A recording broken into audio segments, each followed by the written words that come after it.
Friends, स्वागत है आपका एक बार फिर से डेली करंट अफेयर्स के शो में, जिसमें हम कंप्लीट करते हैं करंट अफेयर्स के साथ में इंपॉर्टेंट जीके और जीएस के क्वेश्चंस। दोस्तों, आज है 26 जून 2021 और आज जो भी नेशनल या इंटरनेशनल न्यूज़ से जितने भी इंपॉर्टेंट क्वेश्चन होंगे उन सभी को इस वीडियो में डिस्कस करने वाले हैं। और साथ में ही यदि आपको इस पीडीएफ फाइल डाउनलोड करनी है तो डाउनलोड करने के लिए हमारे टेलीग्राम चैनल को ज्वाइन करें और साथ में इंस्टा के पेज को भी फॉलो करें। दोनों के लिंक डिस्क्रिप्शन बॉक्स में दिए हुए हैं। इसके अलावा यदि आप एसएससी रेलवे या फिर किसी भी स्टेट एग्ज़ाम की तैयारी करते हैं तो उन सभी के लिए वीडियो काफ़ी हेल्पफुल होने वाली है। तो चलिए शुरू करते हैं आज के पहले इंपॉर्टेंट क्वेश्चन के साथ। पहला क्वेश्चन है, हाल ही में निपह वायरस का पहला मामला किस राज्य में मिला है?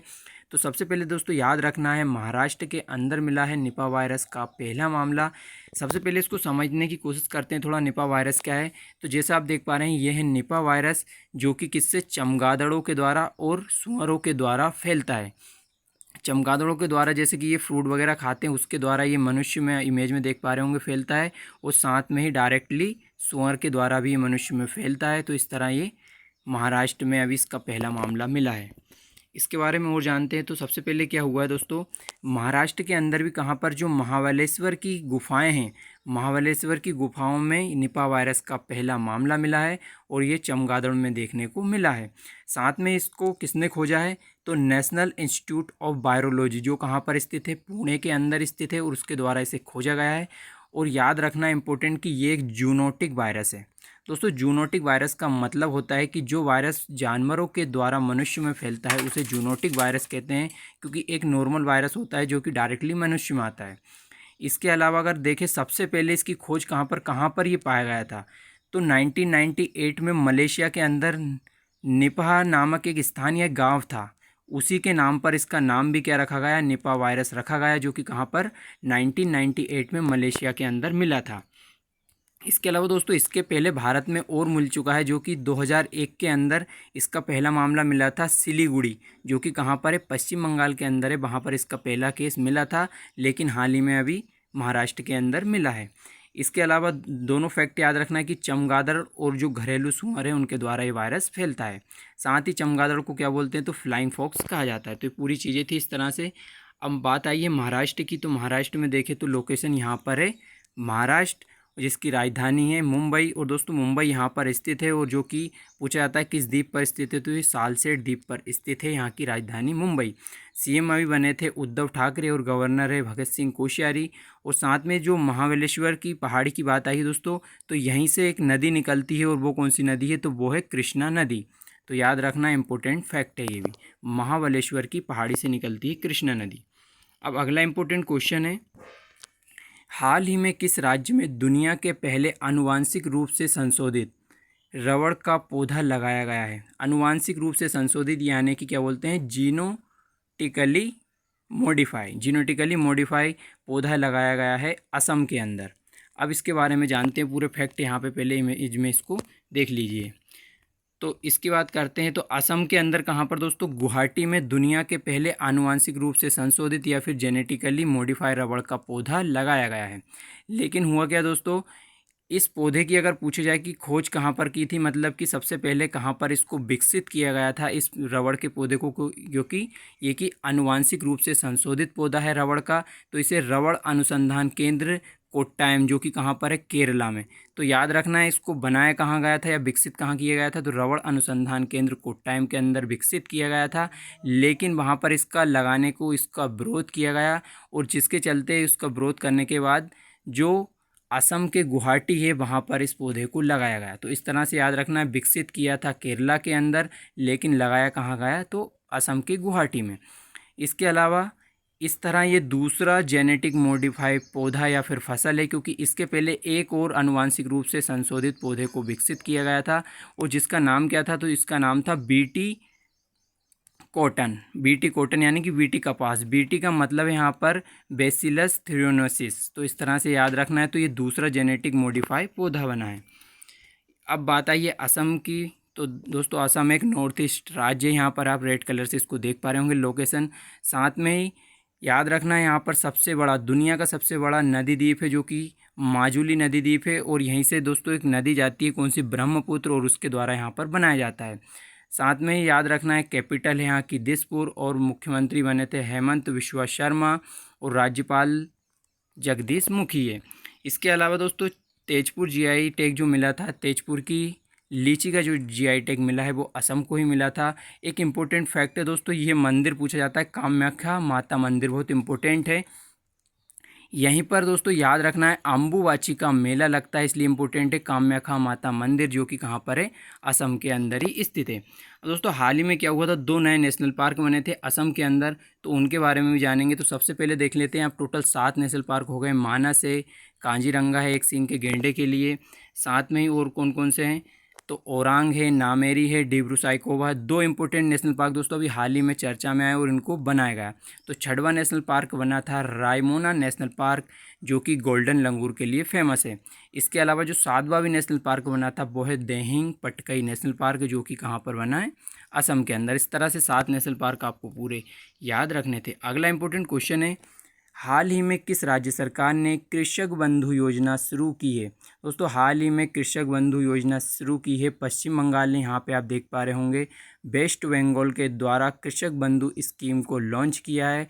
और इसमें अब कितनी राशि किसानों को मिली जाएगी, तो ये 10,000 रुपये कर दी गई है, क्योंकि इसके पहले दोस्तों याद रखना है 5,000 रुपये इसमें दिए जा रहे थे, लेकिन इस राशि को बढ़ाकर अब 10,000 रुपये कर दिया है।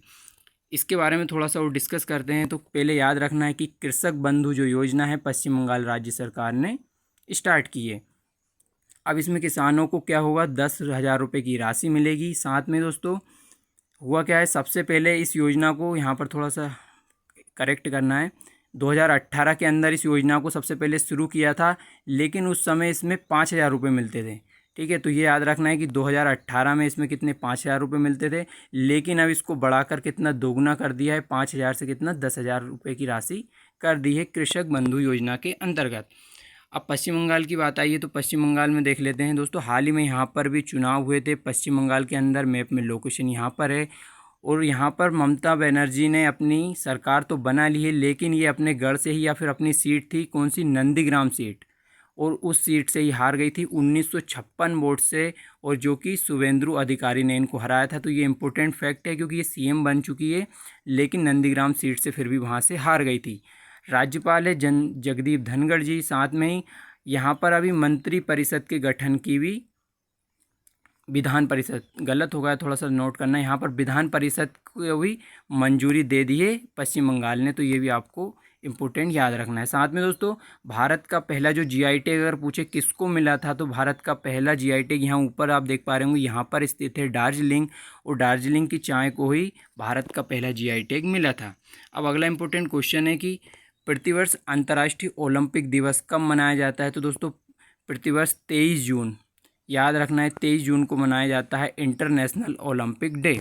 अब इसके बारे में जानते हैं। तो सबसे पहले याद क्या रखना है कि इसको कब से मनाया जाना शुरू किया है। तो इंटरनेशनल ओलंपिक डे जो 23 जून को मनाया जाता है, 1948 से इसको मनाया जाना शुरू किया। और 23 जून को मनाने का कारण है कि 23 जून 1894 को ही अंतर्राष्ट्रीय ओलंपिक समिति की गठन हुई थी, इसीलिए मनाया जाता है। साथ में दोस्तों 23 जून को एक इम्पोर्टेंट डे भी याद रखें, साथ में संयुक्त राष्ट्र लोक सेवा दिवस भी 23 जून को ही मनाया जाता है। अब दोस्तों अंतर्राष्ट्रीय ओलंपिक समिति की बात करें तो 23 जून 1894 में स्थापना हुई, और इसके अध्यक्ष वर्तमान में है थॉमस बॉक। और साथ में ही दोस्तों याद क्या रखना है कि सियोल शांति पुरस्कार भी थॉमस बॉक को ही मिला था। अंतर्राष्ट्रीय ओलंपिक समिति के ये अध्यक्ष है। हेडक्वार्टर है लुसाने स्विट्जरलैंड के अंदर। दोस्तों अभी तक अगर ओलंपिक देखें तो समर के जो ग्रीष्मकालीन ओलंपिक है कहाँ पर आयोजित हुए, तो उनको एक बार देख लेते हैं। पहले ओलंपिक हुए थे 1896 में एथेंस ग्रीस के अंदर, दूसरे हुए थे, उसके बाद हुए थे 2016 के रियो ओलंपिक, और 2020 में हुए थे टोक्यो ओलंपिक, जो कि हाल ही में चल रहे हैं क्योंकि कोरोना के कारण ये डिले हो गए। और 2021 में अभी आयोजित हो रहे हैं टोक्यो ओलंपिक। 2024 का पूछे तो पेरिस में, और 2028 का लॉस एंजल्स, और 2032 का है ब्रिस्बेन ऑस्ट्रेलिया के अंदर। अब अगला इंपॉर्टेंट क्वेश्चन है कि हाल ही में किस राज्य या फिर केंद्र शासित प्रदेश ने मुख्यमंत्री कोविड-19 आर्थिक सहायता योजना को शुरू किया है। तो दोस्तों ये मुख्यमंत्री कोविड-19 आर्थिक सहायता योजना को शुरू किया है हाल ही में दिल्ली सरकार ने। दिल्ली सरकार केजरीवाल की सरकार है, उसने इनको शुरू किया है। तो दोस्तों याद रखना है आपको इस तरह से कि मुख्यमंत्री कोविड-19 परिवार आर्थिक सहायता योजना दिल्ली सरकार ने शुरू की है। अब इसमें क्या होगा, इस योजना के अंदर के किसी भी परिवार की अगर कोविड-19 से मृत्यु हो जाती है तो उसको सरकार यहाँ पर मदद करने वाली है। और इसमें क्या करेगी कि किसी भी परिवार के एक सदस्य को खोने पर 2500 रुपये प्रति महीना देने वाली है इसमें। अब जानते हैं दिल्ली के बारे में। दिल्ली ने योजना शुरू की है, तो मैप में आप देख पा रहे होंगे दिल्ली की लोकेशन है, भारत की कैपिटल है। और साथ में इम्पोर्टेंट फैक्ट क्या है कि दिल्ली विश्व की सबसे प्रदूषित राजधानी भी है, ये भी आपको याद रखना है। सीएम है केजरीवाल, उपराज्यपाल है अनिल बैजल। और दोस्तों साथ में ही जो भारत का प्लाज्मा बैंक, पहला प्लाज्मा बैंक कहाँ खोला गया था, तो ये दिल्ली के अंदर ही खोला गया था। इसके अलावा जहाँ वोट वहाँ वैक्सीनेशन दिल्ली की पहल थी। इसके अलावा एक इम्पोर्टेंट क्वेश्चन है दोस्तों यहाँ पे कि भारत में सर्वाधिक जनसंख्या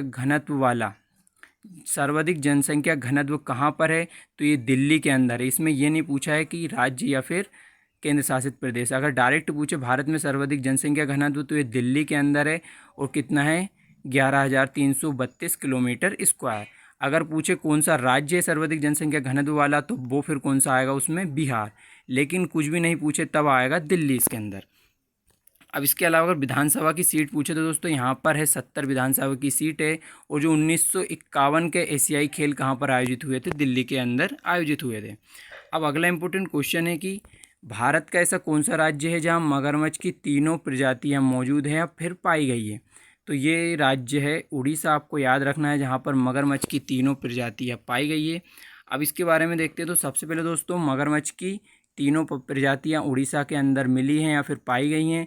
और इनमें कौन कौन सी है, तो पहली है मीठे पानी का मगरमच्छ, सेकंड है दोस्तों खारे पानी का मगरमच्छ, और थर्ड स्थान पर है मगर या फिर एलिगेटर। ये एक तरह से पूरी मगरमच्छ की तरह होती है, लेकिन थोड़ा सा इनमें अंतर होता है। साथ में एक चीज़ और है कि यहाँ पर जो घड़ियाल है, घड़ियाल भी यहीं पर मिले हैं, इसलिए ज़्यादा इम्पोर्टेंट है। और एक इम्पोर्टेंट फैक्ट क्या है कि जो घड़ियाल है IUCN की सूची में गंभीर रूप से संकटग्रस्त या फिर क्रिटिकल इंडेंजर्ड की श्रेणी में इनको रखा गया है घड़ियाल को। अगर मैप में देखें दोस्तों, यहाँ पर देख पा रहे होंगे क्रोकोडाइल या कि मगरमच्छ है। और इससे थोड़ा सा चेंज, अगर इसका मुंह थोड़ा सा हल्का सा लंबा जो होता है, तो वो होती है क्रोकोडाइल से थोड़ी सी चेंज होती है घड़ियाल। तो याद रखना है, यहाँ पर ये घड़ियाल है और इधर मगरमच्छ। इसके अलावा उड़ीसा की बात आई है, तो उड़ीसा यहाँ पर आप देख पा रहे होंगे, यहाँ पर है उड़ीसा। और इसके तट को क्या बोला जाता है, उत्कल तट। याद रखना है 1 अप्रैल 1936 को स्थापना होती है, और इसीलिए 1 अप्रैल को ही उत्कल दिवस मनाया जाता है। सीएम है नवीन पटनायक, राज्यपाल है गणेशी लाल। और इम्पोर्टेंट नेशनल पार्क है भीतरकड़ी का नेशनल पार्क, जो कि खारे पानी के मगरमच्छ के लिए फेमस है। और दोस्तों यहीं पर क्या हुआ था, अभी पश्चिम बंगाल के अंदर से यास तूफान आया था, और इस यास तूफान के कारण भीतरकड़ी का नेशनल पार्क में जो मैंग्रोव वन थे वो पूरी तरह से नष्ट हो गए थे। इसके अलावा सिमलीपाल नेशनल पार्क पूछे तो ये भी उड़ीसा के अंदर स्थित है। दोस्तों कुछ इंपॉर्टेंट फैक्ट और है इसके अलावा दोस्तों अगर पूछे राष्ट्रीय चावल अनुसंधान केंद्र कहाँ पर स्थित है, तो ये है कटक उड़ीसा के अंदर राष्ट्रीय चावल अनुसंधान केंद्र। लेकिन अंतर्राष्ट्रीय चावल अनुसंधान केंद्र पूछे तो ये मनीला फिलीपींस में स्थित है। इसके अलावा ऑपरेशन ओलिविया हाल ही में चलाया गया था ऑलिव रिडले कछुओं के संरक्षण के लिए भारतीय तटरक्षक बल के द्वारा उड़ीसा में। साथ में मोजीवन कार्यक्रम उड़ीसा में स्टार्ट किया था। बलराम योजना भूमिहीन किसानों के लिए, ये भी उड़ीसा में शुरू की गई थी। अब अगला इंपॉर्टेंट क्वेश्चन है कि हाल ही में पहली महिला ओलंपिक मेडल विजेता कर्णम मल्लेश्वरी को दिल्ली खेल विश्वविद्यालय का कुलपति नियुक्त किया गया, और ये किस खेल से संबंधित है। तो कर्णम मल्लेश्वरी की बात आई है, तो दोस्तों सबसे पहले इनको आप देख पा रहे होंगे इमेज में, ये एक वेट लिफ्टर हैं या फिर भारोत्तोलन है हिंदी में बोले तो। अब दोस्तों यहाँ पर एक ट्वीट किया है, यहाँ पर आप देख पा रहे होंगे केजरीवाल ने किया है कि एक स्पोर्ट्स यूनिवर्सिटी ये बनाने वाले हैं दिल्ली के अंदर। और इन्होंने क्या बोला है कि जो ओलंपिक पदक विजेता है कर्णम मल्लेश्वरी, ये उस यूनिवर्सिटी की स्पोर्ट यूनिवर्सिटी की कुलपति बनाई जाएगी। तो इसके बारे में थोड़ा और जानते हैं। अभी ये हाल ही में चर्चा में आई है कर्णम मल्लेश्वरी। तो आंध्र प्रदेश की रहने वाली है कर्णम मल्लेश्वरी, और ओलंपिक मेडल विजेता है। साथ में याद रखना है वेट लिफ्टर खिलाड़ी है। इसके अलावा दिल्ली विश्वविद्यालय में कुलपति नियुक्त किया जाएगा। और इन इम्पोर्टेंट फैक्ट क्या याद रखना है कि सन 2000 में जो सिडनी में ओलंपिक हुआ था उसमें कांस्य पदक इन्होंने जीता था। इसके अलावा ऐसा करने वाली जो रिकॉर्ड पूछा जाता है दोस्तों क्या है कि पहली महिला ओलंपिक में मेडल जीतने वाली बनी थी कर्णम मल्लेश्वरी। कोई भी मेडल जीतने वाली पहली महिला थी कर्णम मल्लेश्वरी। इसके अलावा सन 1999 में राजीव गांधी खेल रत्न पुरस्कार भी इन्हीं को मिला। साथ में आयरन लेडी के नाम से भी जाना जाता है कर्णम मल्लेश्वरी को। अब दोस्तों इससे रिलेटेड एक क्वेश्चन है यहाँ पे कि ओलंपिक में सिल्वर मेडल जीतने वाली एकमात्र महिला कौन है। यहाँ पर दोस्तों उन्होंने कांस्य पदक जीता है, जबकि इन्होंने सिल्वर मेडल जीता है, तो ये है पीवी सिंधु, जो कि 2016 के रियो ओलंपिक में जीता था और एक बैडमिंटन खिलाड़ी है। इसके अलावा दोस्तों एक इम्पोर्टेंट फैक्ट है कि ये है लॉरेल हार्वर्ड, जो कि कहाँ की है, न्यूजीलैंड की। लॉरेल हार्वर्ड है जो कि टोक्यो ओलंपिक में भाग लेने वाली विश्व की पहली ट्रांसजेंडर एथलीट बन चुकी है। तो ये फैक्ट भी आपको याद रखना था। तो thank you so much for watching this video. अगर दोस्तों वीडियो अच्छी लगी हो तो please like share and subscribe करें, साथ में नोटिफिकेशन बेल को भी ऑन कर दें ताकि लेटेस्ट वीडियो की अपडेट मिल सके।